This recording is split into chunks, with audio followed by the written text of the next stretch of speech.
So Vassos, welcome. Welcome to my new home, Camp Riddle. And the project start line. Welcome to the start line, of course. We've just done 5K, right? We have. Nice experience. It's lovely. It was real. Well, it was such a treat for me to come and run with you, to have a bit of your positivity rub off on me. And I can't believe how smiley and slightly kind of sparky and positive you are 5 days into this challenge, running round and round and round this flipping athletics track in rainy South London. It's great. As always, my life is a little bit better just from being in your orbit. Ah, there's a reciprocity there, because there was moments earlier when I definitely wasn't smiling. I think I caught the end of that when I arrived. And the camp were kind of like, what's he doing now? But yeah, it's a breakthrough, right? It's moments of that. And I think that's to speak to this again, that there are moments in it where you're questioning it, you feel like you're finished, and then you take the next step and then you realise, oh, I can just start again. Yeah. And then off you go. And I suppose one of the great things, and we mentioned this when we were running our 5K, is that you get to see your family every couple of minutes, every time you run past them, and that's got to give you a boost, right? It does, and there's also, when we were chatting, you know, it leaves very little window for the victim to come in. Kids are like, they still need papa, don't they? Yeah. Oh, Dad's doing another mad thing. There's a mad thing. It's just a mad thing. Yeah. We don't have a normal dad, but we wouldn't have it any other way. Yeah, well, you dabble in some mileage, right? Yeah. You know, we had that Arc of Attrition, seeing you at that. Yeah. That's a mega event, and one that takes you into some dark places and back out into the light. A lot of dark on that event, I would say. It felt like for me specifically. And I often think of like ultra running or endurance work. It is like life, right? There are dark moments within it, you know. But again, this opportunity to start again. That's really why I'm so pleased you're here. Is that we're the same age. We're 50. Mm-hmm. We just discovered we're 2 weeks out, right? Yeah. I'm 2 weeks your elder. Yeah, I know. Dad. That'd be a weird one. And so it's a mark, isn't it? And for me, it's like 50 is an opportunity to start again. Yeah. It's like seeing that we were talking about stagnation, weren't we? Mm. And the curiosity enables us to see it as a constant evolution. If you're curious enough, and without that, it can become stagnation. Oh, 100%. If you find stuff interesting, as opposed to massively positive or massively negative, if you just find stuff interesting, then I think that's a pretty good recipe for life. Yes, that's the curiosity. And also, we were talking about, you said midlife opportunity, and the general hackneyed phrase is midlife crisis. Yeah. But am I right in thinking, is it Chinese that the word for crisis is the same word as the word for opportunity?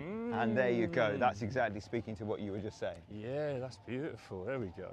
So again, what is the curiosity? What's beyond that thing? Yeah, this might be tough right now, but what's beyond that, and why is this tough? Is this part of a bigger picture? I have to go through this process. So, are you aware of the statistic? Number one cause of death for men under the age of 50 being suicide? I wasn't until you mentioned it 10 minutes ago. There you go. That's so sad because, like you were saying, out of dark moments come light moments. Light follows, the night follows day, follows night, follows day. Yeah. And, it would be lovely for there to be a sort of general acceptance for people who are struggling in the darkest way possible, considering taking their own lives, that there's a knowledge, if there's just a sort of like it's a general knowledge that however much you're struggling, things will get better. If you're going through hell, keep going, because I think that's a very, very, very sad thing, and I think it's also preventable. Talk to people.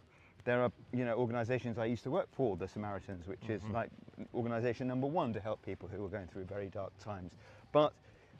And even if you don't feel like now you are able to talk to someone, if you can just feel like this will pass, I think that's step one in trying to feel better, and just that little glimmer of hope, I think, is all you need. Yeah. I think for me, it's like, it's this question of, right, you are absolutely not finished. There's something just beyond that. Yeah. And that can be opening one door and going, it's terrifying. Yeah. Close the door, open another door, and it's like, it's amazing. We always want to go through the amazing door. Of course, but what's beyond the door? What if it's even more amazing? Well, and if you look back on the darkest periods, I mean, I have struggled with my mental health. And if I look back on dark periods of my life, honestly, like we were saying, you know, be curious. The man who wrote The Untethered Soul, Michael Singer. Yeah. Michael Singer.